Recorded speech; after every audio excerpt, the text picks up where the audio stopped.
ఇప్పుడు నన్ను కూడా బిగినింగ్ డేస్లో చాలా యాటిట్యూడ్ ఉంది అనుకునేవారు. నాకు ఎప్పుడు తెలిసిందంటే అది ప్రభాస్ చెప్పాడు ఒకరోజు.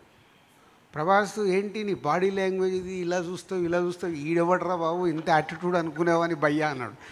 అంటే నాతో క్లోజ్ అయ్యేంత వరకు ప్రభాస్కి ఈ ఫీలింగ్లో ఉన్నాడు.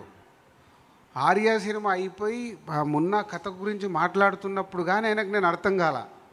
సో ప్రతి మనిషిని చూసే విధానం మేబీ ఇప్పుడు నేను ఉన్నప్పుడు నేను ఏదో ఆలోచించుకుంటూ నేను ఏదో ఉంటూ ఎలా ఉంటానో నాకు తెలియదు. నేను ఆలోచించిన ఆ టైంలో చూసే వాళ్ళకి అది డెఫినెట్గా కనిపిస్తుంది.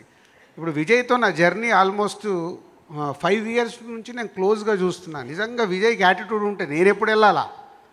నేను అంటే నా జర్నీలో కూడా తనతో ఒకటి కంఫర్ట్ వర్క్లో కానీ చేస్తున్న దాంట్లో కానీ దీంట్లో అన్నీ కనిపిస్తున్నాయి కాబట్టి అన్నీ అబ్జర్వ్ చేసుకుంటే వెళ్తాం. నెక్స్ట్ది లైఫ్ అనేది కూడా నేర్పిస్తూ ఉంటుంది. రఘు నేను ఇప్పుడు 20 ఏళ్ళ నుంచి చూస్తున్నా, నేను ఎక్కడికి వెళ్ళి అక్కడి నుంచి నన్ను నువ్వు చూస్తున్నావు. ప్రతి ఒక్కటి ఏంటి లైఫ్ నేర్పిస్తూ ఉంటుంది. మనం అన్నీ నేర్చుకుంటే వెళ్ళాలి. అండ్ ఇక్కడ మేము వచ్చి నిలబడుతున్నామంటే మాకే 100కు 100 పాజిటివ్ ఎప్పటికీ రాదు. నాకే ఉండదు. ఇంత మంచి సినిమాలు తీస్తే ఇది ఇలా చేస్తారా దిల్ రాజు మామ ఇదిరా కామెంట్లు వస్తూనే ఉంటాయి. అవన్నీ పట్టించుకుంటే నేను ఎక్కడ ముందుకెళ్తా? నేను కరెక్ట్గా ఉన్నానా లేదా, నేను కరెక్ట్గా వెళ్తున్నానా లేదా, ఈ రెండే నాకు ఇంపార్టెంట్. అలాగే నీ పర్సన్ మనం ఆనెస్ట్గా నిజాయితీగా ముందుకెళ్తున్నప్పుడు దేని గురించి ఆలోచించవద్దు. మళ్ళీ మా సినిమాలే మాట్లాడాలి. ఎప్పుడు మాట్లాడతాయి? మా సినిమా రైట్ సినిమా మీకు ప్రేక్షకులకు అందించినప్పుడే మాట్లాడతాయి. మేము ఫెయిల్యూర్ తీసినప్పుడు మాకు పడుతూనే ఉంటాయి. పోనీ 100కి 100 ఏ స్టార్ హీరో దగ్గర నుంచి మనం చూసుకుంటూ వద్దాం హిస్టరీ. ఎవరు 100% సక్సెస్లు ఇక్కడ ఇవ్వలేరు.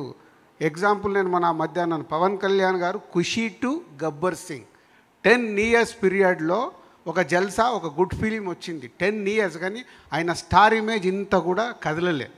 ఎందుకు? వెయిటింగ్. ఎప్పుడో ఒక మంచి సినిమా వస్తుంది, ఎప్పుడో ఒకటి. హీరోలకైతే అసలు ఏమీ కాదు నా లెక్కన. వాళ్ళు ఒకరోజు కొడతారు మళ్ళీ వెళ్తారు, కొడతారు వెళ్తారు, పడతారు లేస్తారు. వాళ్ళకు సమస్య కాదు, మాకు డేంజర్.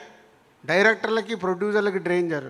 సినిమాలు ఫ్లాప్ వచ్చినాయి అనుకో నా డబ్బు పోతూ ఉంటుంది, నేను నిలదొక్కుకోవడం కష్టం. డైరెక్టర్లకు ఫ్లాప్లు వచ్చిన 3వ సినిమా తర్వాత డైరెక్టర్ని ఎంకరేజ్ చేయరు.